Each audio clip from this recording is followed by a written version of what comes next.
Alamos Gold hit their revised Q2 2026 production guidance today and officially beat consensus estimates on the top line. Yeah, it was actually a really solid beat when you just look at those initial numbers. Right, so let's get straight into those headline stats. Q2 production came in at 130,600 ounces. Which is up 5% from the first quarter. Exactly. And revenue hit a massive $594.1 million, which is up 36% year over year. Just a huge jump. And basic earnings per share landed at 64 cents, with the adjusted EPS coming in at 59 cents. Right. So, you're listening to this, you're an investor, and you're thinking, this is a massive win. It's like hitting your quarterly sales target perfectly, right? Oh, for sure. You're ready to pop the champagne. But then you flip to the forward guidance, and it's like having to look your investors in the eye and tell them that your expenses are unexpectedly jumping 18% for the rest of the year. Yeah, it's a total gut punch. The narrative just flips instantly. It really does. I mean, full-year production guidance got slashed by 12%. They dropped it down to a range of 510,000 to 560,000 ounces. And then there's the all-in sustaining costs. Right, the AISC. They hiked it 18% to a massive $1,775 to $1,875 per ounce. Which is just a staggering increase for a company this size. Exactly. So for this deep dive, our mission is to figure out exactly what broke inside Alamos Gold's operations to cause this massive guidance shift.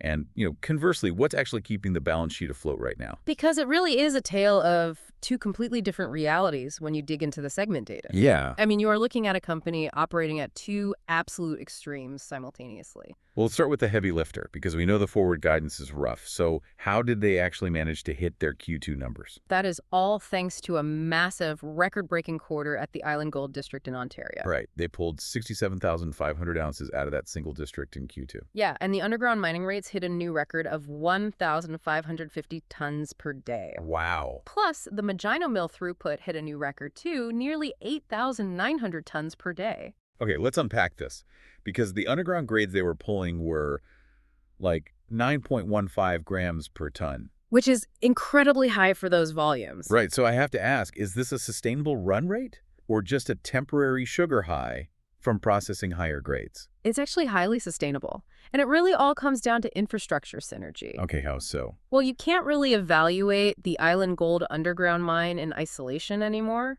The total game changer here is the integration of the Magino mill. Right, because the old Island Gold mill was tiny, right? Exactly. It was a severe bottleneck. It only had a capacity around 1,200 tons per day. But now they're taking that extremely high-grade underground ore. That 9.15 grams per ton rock. Right, and they're routing it over to the massive Magino mill, which has an 8,900 ton per day capacity. So they're blending it.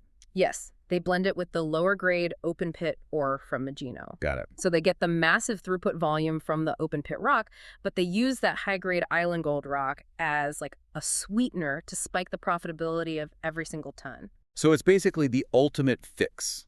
It completely solves their stranded asset problem. Totally. It's a brilliant integration. And it's the main reason this single district generated $100 million in mine site free cash flow this quarter. That is wild. $100 million just from that one district. Yeah, and that's essentially funding the company's broader growth projects. Okay, but here's where it gets really interesting.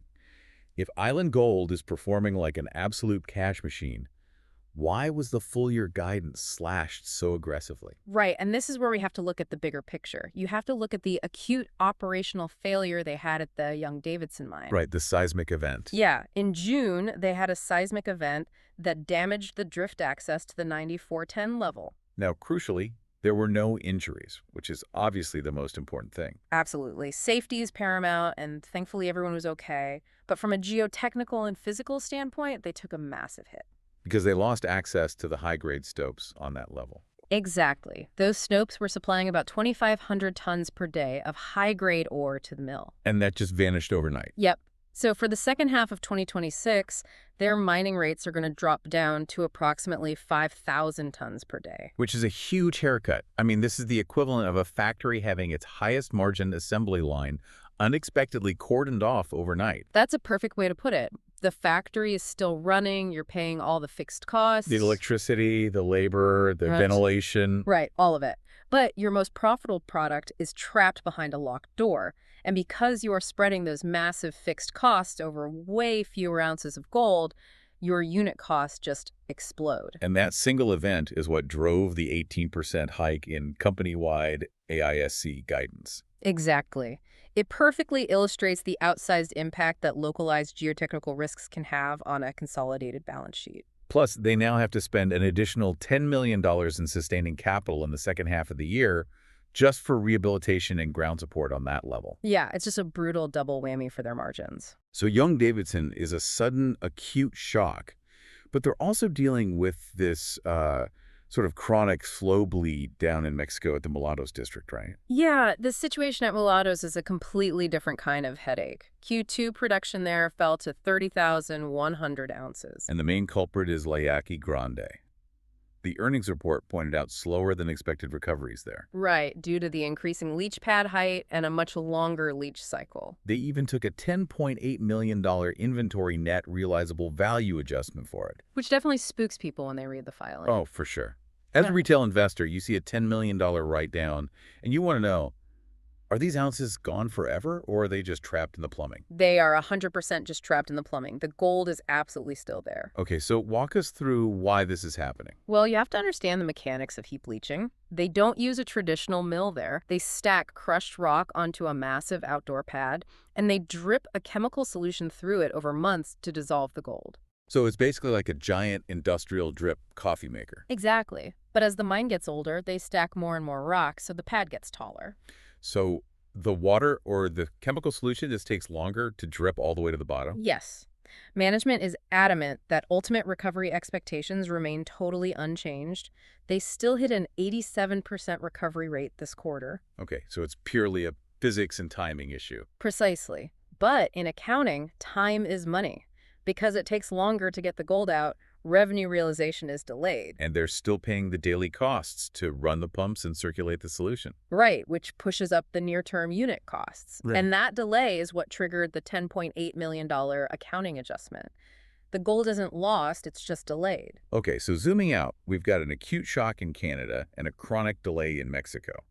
You'd think the financials would be in complete tatters. You really would. But the balance sheet actually looks incredibly strong, and it's basically acting like a cash cannon right now, entirely fueled by the macro environment. The gold price is just saving them right now. It really is. They had a massive realized gold price of $4,504 per ounce this quarter. Which is up 40% year over year. Just incredible pricing power. And that drove consolidated free cash flow to $144 million.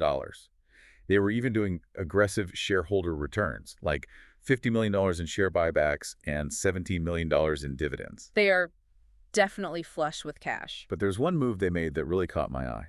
They spent $92.3 million in pure cash to eliminate all remaining 2026 legacy Argonaut gold hedges. Yeah, that was a huge aggressive move. Right, so I have to push back on this. They just burned over $90 million in cash to cancel hedges for the rest of 2026. If production is dropping and costs are spiking 18%, shouldn't they be hoarding cash for their capital projects? Well, this raises an important question about how management views their own future. You have to look at what those legacy hedges were actually doing to them. Okay, what were they doing? Well, when they bought Argonaut Gold, they inherited these forward contracts that basically locked in a predetermined selling price for their gold. Right, it's a safety net for junior miners to secure bank debt. Exactly. But when the spot price of gold is sitting at over $4,500 an ounce, a hedge that caps your selling price is no longer a safety net. It's a massive ceiling on your revenue. Oh, I see. So every ounce they had to sell into that hedge was essentially lost money compared to the open market. Yes. When your operational costs are inflating by 18%, you desperately need maximum top-line revenue to offset that. You can't afford to be selling discounted gold. So they just paid the $92 million penalty up front to rip up the contracts. Exactly. It's an aggressive, highly confident bet by management that gold prices will remain elevated. They want that unhedged free cash flow. Right. They need it to comfortably fund their massive capital expenditure budget without taking on restrictive debt. And that budget is huge. I mean, they are guiding for $945 million to over $1 billion in CapEx. Yeah, they have to pay for the Phase 3 plus shaft, the PDA project in Mexico. They need all the unhedged cash they can get. Okay, so bringing this all together, Alamos Gold is really a tale of two extremes right now. Totally. You have the Island Gold District operating at absolute peak efficiency, basically acting as an ATM for the company. And on the flip side, Young-Davidson and Mulatos are bogged down with costly rehab and operational delays. Right. And I want to leave you with a final thought to ponder here. Mhm. Alamos is banking heavily on the Magino Mill expansion and that Phase 3 plus shaft to drastically drop their AISC to the $1,325 to $1,425 range by 2027. Which would be incredible if they hit it. Right. But with their newly unhedged exposure, what happens to their aggressive capital expenditure plans if the macro gold price suddenly corrects before those infrastructure efficiencies come online? It's a huge vulnerability. Are they currently too exposed to single asset operational risk now that young Davidson is in rehab mode? It's definitely something to watch closely over the next year. That's all for today's deep dive. Make sure to follow the show for your daily earnings coverage.